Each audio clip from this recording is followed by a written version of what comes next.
Hey guys, Brandon from AV1611.com again. This video is going to be just a real quick follow-up to the previous one I did on whether or not it matters what Bible version you choose. Again, in review, one of the first things we looked at was in Micah 5:2. The NIV says that Jesus Christ has origins from ancient times. And in the King James Version, you can see that nothing is said about origins. It says goings forth. And in addition, it says that Jesus Christ is from everlasting. And everlasting is just a beautiful, majestic word that you can't really encompass the whole thing in your mind. You think of everlasting, this is eternity, forever. But this is from eternity, from ever. I love this. But anyway, this is from everlasting, not from ancient times. Big difference. So this shows that the NIV's Old Testament gives a false theology about Christ, a Christ that has an origin in the past. We know this isn't true because Jesus Christ is God. It's not possible for him to have an origin in ancient times. Well, so we looked at the next verse. 1 Timothy 3:16 in the NIV says, he appeared in a body, which is totally useless as far as developing any kind of coherent theology. Nobody disputes that Jesus Christ appeared in a body.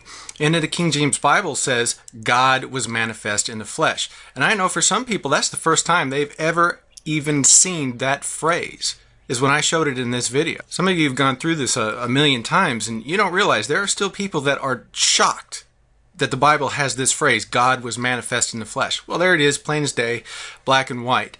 So what's the first response that you get other than James White saying, come on my radio show?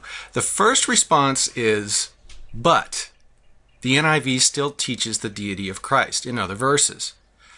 Well, I don't really dispute that. You can still develop a fairly cohesive theology of the deity of Christ with the NIV. But you know what? Before I go on any further, I don't make a whole lot of money. I don't sell modern Bible versions, a new one every other week or anything like that.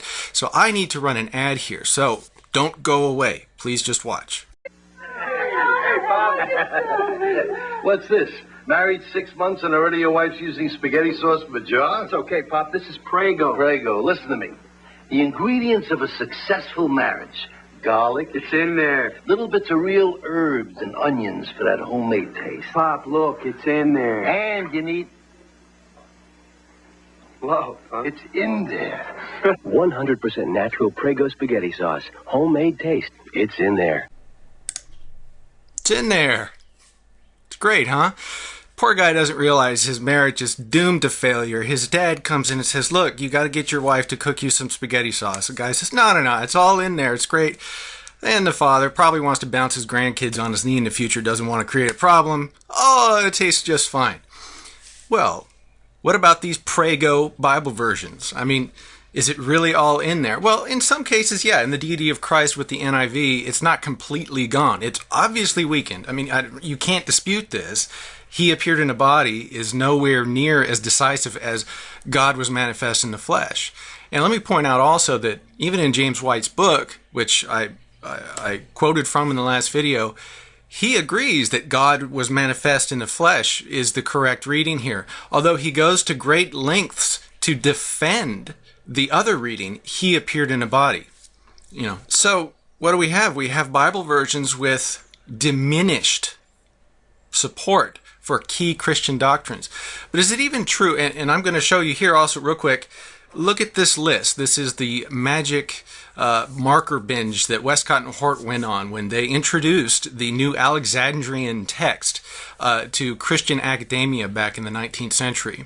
And you can see all of these things that are crossed out are things that were existing in the Bible at the time, and their text no longer had. Now we can argue about which one's better, and there's plenty of space to talk about that. That's not possible to do in such a short little video. But the fact of the matter is that all of these verses existed, and then Westcott and Hort brought in this text, the text that is the backbone. Even Daniel Wallace of the New English Translation says this is essentially what is under the New Modern Bible versions.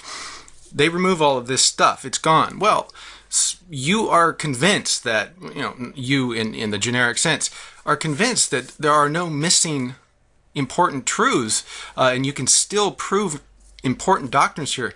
But, we did look at this other verse, which pretty clear. Acts 8 is completely missing verse 37 in the New International Version.